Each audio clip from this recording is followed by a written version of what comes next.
Halo semua, pada kesempatan kali ini saya Dita Farika akan menjelaskan terkait Basic Body Mechanic for Safety.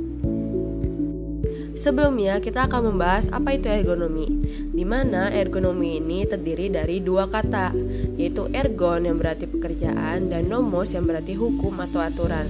Sehingga ergonomi merupakan ilmu yang berusaha untuk menyesuaikan pekerjaan atau kondisi kerja agar sesuai dengan pekerja.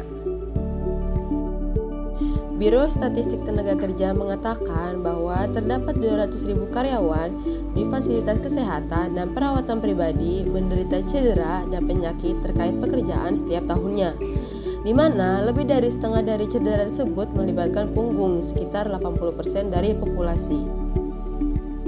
Tentu saja, risiko yang didapat tidak sebanding dengan kompensasi yang diterima.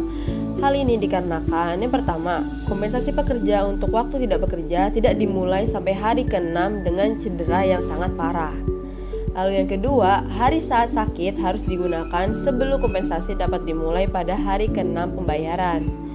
Yang ketiga, itu kompensasi hanya 2/3 dari tarif per jam Anda.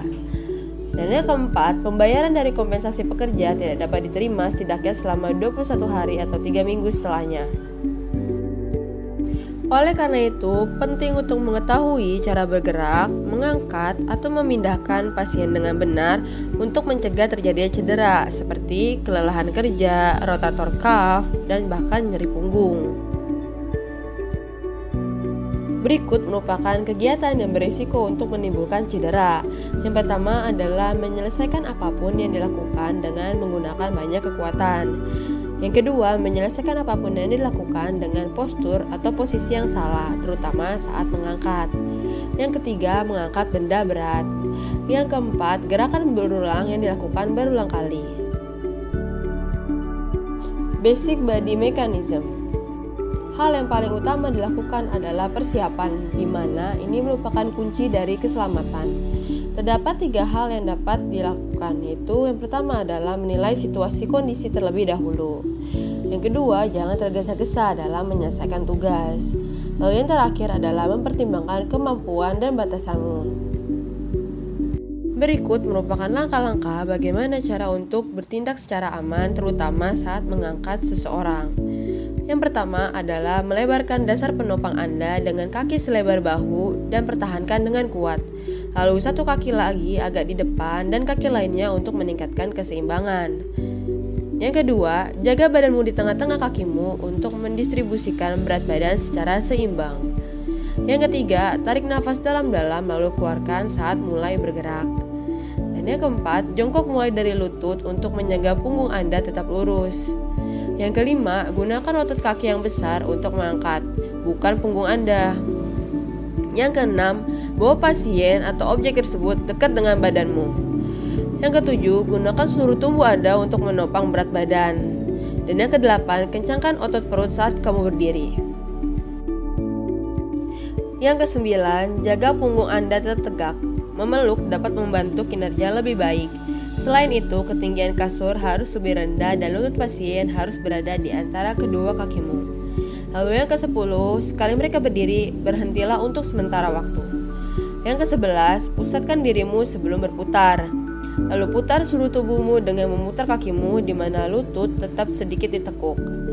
Yang ke-12, gunakan gravitasi dan momentum di saat yang tepat. Mengayunkan badan ke depan dan ke belakang atau sisi ke sisi untuk meningkatkan kekuatan. Yang ke-13, lakukan dengan perlahan untuk menghindari membahayakan pasien dengan gerakan yang mendadak atau cepat. Yang ke-14, jangan menarik pasien dari kursi roda dengan tangan atau pergelangan tangan mereka. Dan yang ke-15, ikuti semua langkah yang diberikan untuk perpindahan dengan memeluk secara aman. Untuk meningkatkan efisiensi dan safety terhadap pemindahan pasien, terdapat beberapa hal yang perlu diperhatikan. Yang pertama adalah memberi instruksi yang jelas sebelum memindahkan. Yang kedua, berikan perhatian penuh Anda terhadap aktivitas tersebut. Yang ketiga, selalu mengantisipasi hal-hal yang tidak biasa atau tidak terduga. Yang keempat, selalu gunakan peralatan bila memungkinkan untuk membuat pemindahan lebih mudah dan lebih aman. Dan yang terakhir adalah meminimalkan pengangkatan pasien secara manual dalam semua kasus dan membatasi pengangkatan manual bila memungkinkan. Dapat alat-alat yang dapat membantu untuk keselamatan kerja bersama dengan pasien. Yang pertama ada shower chair, lalu ada sliding board, sama ada toilet seat riser. Selain itu terdapat wheelchair with removable arms, giant belt, sama mechanical lift equipment. Mungkin sekian saja materi yang bisa saya sampaikan. Kurang lebihnya mohon maaf. Jika kamu punya pertanyaan, you can contact me to d.farica13@gmail.com. Jangan lupa di subscribe dan di like videonya ya. Terima kasih.